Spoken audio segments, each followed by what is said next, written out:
tous, bienvenue sur ma chaîne pour un nouveau tour de cartes. Et j'ai remarqué dans les commentaires que les gens adoraient les tours impromptus avec un jeu emprunté. Et bah aujourd'hui c'est le cas.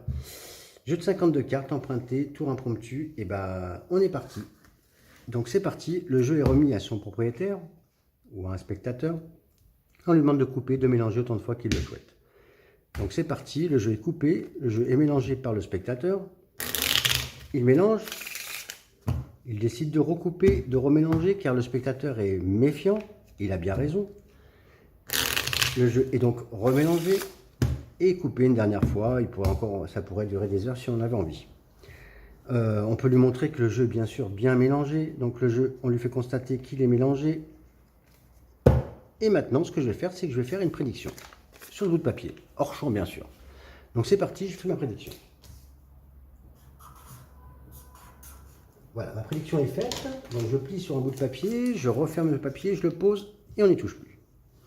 Maintenant je demande au spectateur, toujours le spectateur, il n'y a que lui qui bosse aujourd'hui, de couper le jeu, et comme il veut, peu importe, voilà, il coupe une partie de cartes, je lui demande de mélanger ses cartes, et moi je vais mélanger aussi un petit peu, alors que le jeu était quand même mélangé un nombre incalculable de fois. Donc il mélange aussi un peu ses cartes, ça n'a aucune importance en fait, il peut même couper... Aucune importance. Et je lui demande de prendre 20 cartes. Donc dans un jeu qui a été plus que mélangé. J'ai fait une prédiction bien avant de démarrer le tour, bien sûr. Et c'est parti. 1, 2, 3, 4, 5, 6, 7, 8, 9, 10, 11, 12, 13, 14, 15, 16, 17, 18, 19 et 20 cartes. Pas une de plus, pas une de moins. Et dans ces 20 cartes, normalement, s'il y a un spectateur, il les retourne et il choisit la carte de son choix. Comme j'ai pas de spectateur, et pour prouver que le choix est libre, on va mélanger les cartes. Encore une fois de plus. Donc... c'est pour vous montrer que vraiment le choix est libre. Donc une carte est prise au hasard, n'importe laquelle. La carte du spectateur, on la regarde, c'est le 5 de cœur. Superbe carte. Et bien, à mon tour, je vais choisir une carte. Au hasard, pourquoi le spectateur aurait le droit et pas moi. Donc je vais choisir une carte et je m'arrêterai sur la carte de mon choix. Donc c'est parti.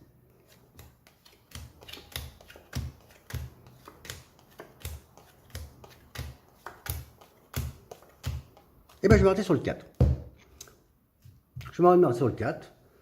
Et si on prend le 5 et qu'on prend ma carte sur laquelle je me suis arrêté, le 4, et qu'on additionne, ça fait 5 et 4, ça fait 9. Si je sais bien compter, je plaisante. 9, on va compter 9 cartes. Donc c'est parti. 1, 2, 3, 4, 5, 6, 7, 8 et 9.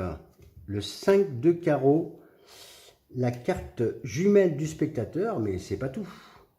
Regardez aussi ce que j'ai marqué sur mon papier.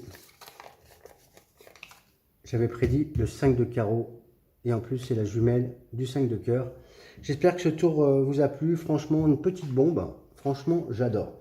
Dites-moi ce que vous en pensez, commentez. Prenez soin de vous, comme d'habitude. Et je vous dis à très bientôt pour un nouveau tour. J'espère que je fais des bons choix en vous présentant ce genre de tour. Je vous dis à très bientôt. Merci beaucoup.